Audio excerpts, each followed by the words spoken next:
Welcome to the Butterfly Effect. I'm Garrett Horner. This is stage 2 of the Vuelta España, brought to you by Lupine Lights. Lupine Lights I've been riding since 2019, the finest bike lights I've ever used throughout my career.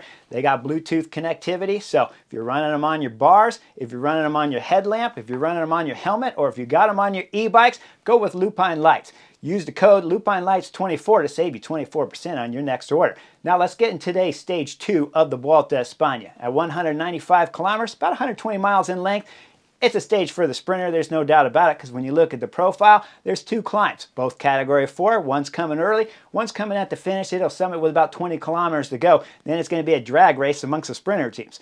Problem is here, when you look at the Vuelta España, this isn't the Tour de France, right? There's not 15 teams with 15 different sprinters. There's 5, 6 different teams out there. And we know Visma bike has Wout van Aert, so he wants to win today's stage because he's only 3 seconds down on the general classification, and a stage win at the Vuelta España for your first appearance, well, that's a great way to start the Vuelta España if you're Wout van Aert and Visma bike. The next team, Albacete de Koenig, Caden Gross. Well, he had his feelings hurt a little bit because he wasn't considered one of the outright favorites to win today's stage. So you know he's going to want to put on the show. And when we see the cameras coming on with about 160 kilometers to go, there's 2 riders up the road. It's Iban Ruiz there from Kern Farmer. And then we have Escatel Escadi. That's Luis Angel Mate up there. He wants to put on a show. With the two Spaniards up there going up the road, we look back at the peloton. At about 3.5 minutes, we see the 2 teams, Visma bike and, of course, Albacete de Koenig on the front.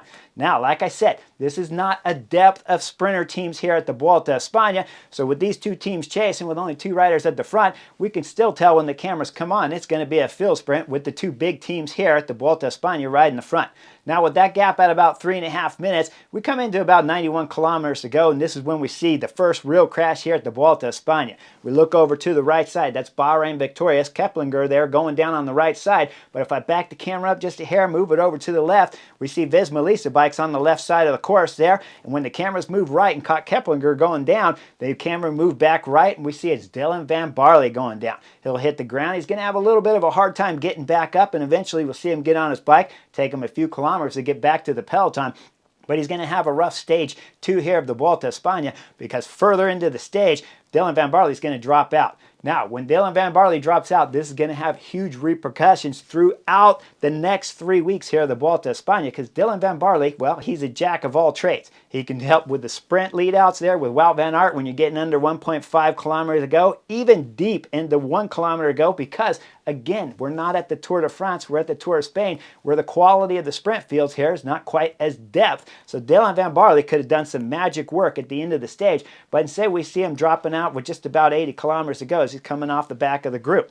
Now we come further up and we start seeing the peloton start getting interesting with about 55 kilometers to go as the 2 riders up front are hitting the sprint line competition. We see that as Luis Angel Mate up there getting maximum points, but when the peloton comes through, we see a big fight, and we see Caden Gross from Albacete de Koenig getting 3rd place points here over Wout van Aert, who comes through for 4th place points. Now it's time bonification too, but Wout van Aert missed out just a little bit, and he needs to make up 3 seconds. We'll call it 4 seconds if he wants to get the race leader's red jersey here at the end of today's stage, but he's 3 seconds down right now still because he got 4th on the bonifications.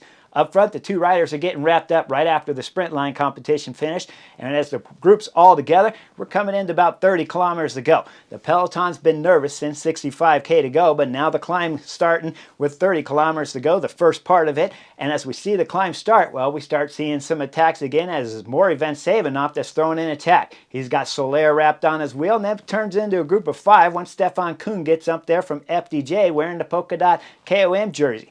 Behind, who's pulling? Well, it's Visma bikes, Attila Valters, that's keeping everything together because Wout van Aert, like I said, wants to win the stage. Attila Valters brings everything back, and we start the final proper KOM climb here, the category 4. As they start going up the climb, we got about 24, 23 kilometers to go. And we got a crash on the right side. It's Vasek. They're going down. As Vasek's crashing, we see alongside him, well, that's Eddie Dunbar from Jaco Alula. With those 2 riders going down, Vasek's sitting 2nd on the general classification, only 2 seconds back. And there was talk of him possibly getting some bonification points at the end of today's stage and getting in the race leader's jersey. Vasek's going full gas back there, but the peloton's blowing up a little bit at the back with about 10, 20 riders coming off the back as Vasek's having to pass through with those riders getting dropped. He's got one rider for company as he's bridging up to the back of the peloton, and we're coming into about 18 kilometers to go. If I back it up 1K, we'll see Alpecin de Koenig. They got a rider back there of Ballerstedt that's having some problems, number 72 for Alpecin de Koenig. This is a problem right now because he's one of the main lead-out guys for Caden Gross. As the camera goes back forward, and I told you Vasek just got on the back of the peloton, up front, Alpecin de Koenig's fighting on the right side of the road. We're coming into about 12, 13 kilometers to go, and we see Alpecin de Koenig have another problem. See the rider sitting fourth, fifth wheel there on the Alpecin de Koenig train? Well, he's looking down left and right. That's Ed Plankard right there. As he's looking down, trying to get his bike fixed, you can't tell exactly what's wrong with it, but they're going 70, 71 kilometers an hour, so they're going fast down this descent. As I'm sitting on the Chesterfield, I'm thinking you better just pull over and fix your bike, because I don't know about winning the stage right now if you're doing 71 kilometers and you got problems with the bike. They'll lose Ed Plankard. He's coming out the back, but Alpecin de Koenig still have 4 riders at the front of the peloton on the right side, and Bora Hansgrohe have been next to them to the left side most of the way. All the time, basically, from 65 kilometers ago, Bora Hansgrohe have been all over the front, and the peloton's been curb to curb. Now we're coming into 10K to go. Alpecin de Koenig still on the front. With 9K to go, it's Bora Hansgrohe taking over the front. They're going to ride from 9K into about 7 kilometers to go as they come through this roundabout with 2 roundabouts. You see the peloton splitting on the left side and the right side of the road as the camera comes to the front of the peloton. Well, that's our man, Victor Campenaerts on the front from Lotto Destiny. He's not holding it too long as he gets relieved from Alpecin de Koenig. Next up, though, with 5 kilometers to go, it's Soudal Quickstep taking over the front of the field on the left side. They don't hold it for too long either because the next team is DSM with about 3 kilometers to go. It's a drag race out here as no teams have power numbers to be able to control the front of the peloton. It's nervous and everything's getting dicey, but as we come into 2 kilometers to go, it's Bora Hansgrohe back on the front. Now 1.7 goes. It starts getting interesting. We see the riders dropping off the front of the peloton there, and we see it's Jonathan Narvaez there moving over to the left as the rider from Cofidis is moving over to the right. They start bumping, and then we start looking over to the left of them. It's the DSM rider. He moves over to the right. Now we got 3 riders getting all tangled up. Jonathan Narvaez, he loses the front end as it drops out and he crashes hard. His bike starts sliding over to the left, his body sliding over to the left. Then we see Astana and we see Josh Tarling from Ineos get tangled up. Josh Tarling's flying off to the side of the road. As it looks from the aerial shot, you try to wonder why is he losing the tires? But I'll show you in just a minute. As we look back at the front of the peloton, we see it's Bora Hansgrohe going full gas now. We're about 1.6, 1.5 kilometers to go. The camera backs up to the crash looking from the front angle as you see Josh Tarling and you see DSM rider Max Poole went down there. Now you understand when you look back at that aerial shot why Josh Tarling lost his wheels on his bike. You see the ditch there, you see the curb coming up. Now you can imagine how hard of a crash it was that Josh Tarling from Ineos went down. Jonathan Narvaez went down. My man Victor Campenaerts, and your man too, he went down for Lotto Destiny, and Max Poole's going to get slowly back up on his bike. We go back up to the front of the peloton. It's 1.4 kilometers to go. Bora Hansgrohe still on the front. But guess what? It's time for Visma bike to go to work. It's Eduardo Affini. He's on the left side there with Wout van Aert on his right. Now he starts his acceleration at 1.3. He's going hard over to the left. Look at the third rider there sitting on Wout van Aert's wheel. That's Caden Gross from Alpecin de Koenig. As he's lost his teammates back there to mechanical problems left and right, the rest of his team did a fantastic job getting him into 1.3 kilometers to go. Now he's on the Visma bike train of Eduardo Affini and Wout van Aert going hard to the left. As they're swinging to the left, we see Bora Hansgrohe dropping off fast just around him. As they come around his left and swing back to the front, it's Eduardo Affini going full gas. Wout van Aert and Caden Groves locked on his wheel. Pavel Bittner there from DSM sitting 4th wheel. He hits the roundabout there, shooting straight through. Then the road's going to start to go up with about 950 meters to go, and it goes up wicked steep there for about 100 meters as Alfini's got the front going full gas. The peloton's getting strung out. Look as they're leaving the roundabout there, starting to climb proper. Eduardo Affini's going full gas. Now it eases up just a hair with about 800 meters to go as Eduardo Affini's still on the gas full to the right side of the road with Wout van Aert locked on his wheel. We come under about 350, 300 meters to go. Wout van Aert starts looking a quick little left over his shoulder. He looks left, looks straight, looks left again. He sees the peloton starting to come up as it's getting wider back there with Lotto Destiny coming up the left side going full gas. So Wout van Aert knows it's time to go at about 175 meters to go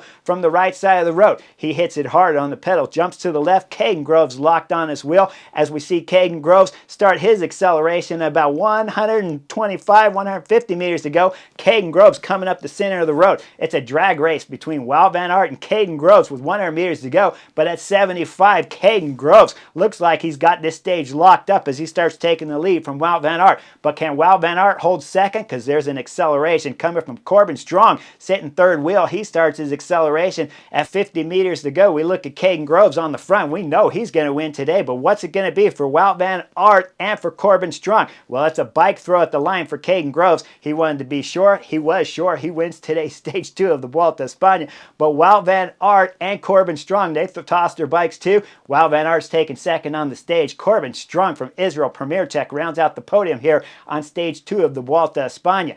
But Wout van Aert gets some time bonifications at the end of today's stage. That'll put himself in the race leader's red jersey when it's all said and done. So Visma Lease Bikes, Wout van Aert will wear the race leader's red jersey here to start stage 3 of the Vuelta a España.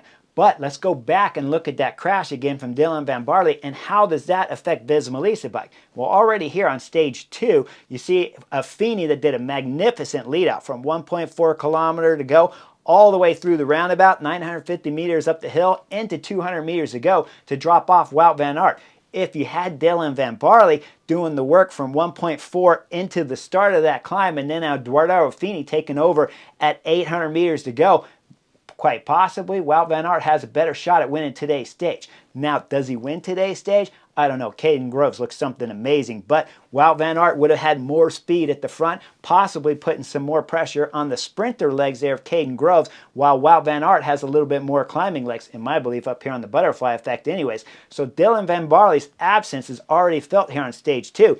But when you move forward, going into stage 3, another sprinter stage, you lose Dylan van Baarle, as I just explained. But then when we go into stage 4, if Sepp Kuss is to have remarkable form for Visma Lease Bike and try to win the Vuelta a España again, they lose Dylan van Baarle, who can go deep into the mountain stages. Now, I'll remind you guys, they don't have a ton of depth. Steven Kruijswijk is a climber, and of course, Kian Ultebrooks, but they're missing some other depth of climber there that helps Sepp Kuss, and that other depth would have came from Dylan van Baarle if he's had that kind of fitness that we have seen in years past, where he was blowing up the peloton, reducing the numbers down to 20 riders. So they're going to miss Dylan van Baarle massively here throughout the next 3 weeks of the Vuelta a España, because we're only on stage 3 after tomorrow's stage starts. So right now, at this moment, Dylan van Baarle is going to be missed big time. Visma Lease Bike are going to be hurting a little bit. And remember, Visma Lease Bike already rode throughout stage 2 here. They're going to ride again throughout stage 3 for sure. So they're losing Hessink deeper in the mountain stages. And every stage that Visma Lease Bike ride, UAE Team Emirates and Bora Hansgrohe have to get to ride less throughout those stages. So those teams are getting rested. Visma Lease Bike are doing more work through the stages. And of course, Dylan van Baarle is not here. It's a massive thing right now to lose a rider such as Dylan van Baarle, Visma Lease Bike, who are trying to win sprint stages and trying to win the general classification with Sepp Kuss again here at the Vuelta a España. So stay tuned, like and subscribe. I'll see you guys for stage 3 of the Butterfly Effect real soon.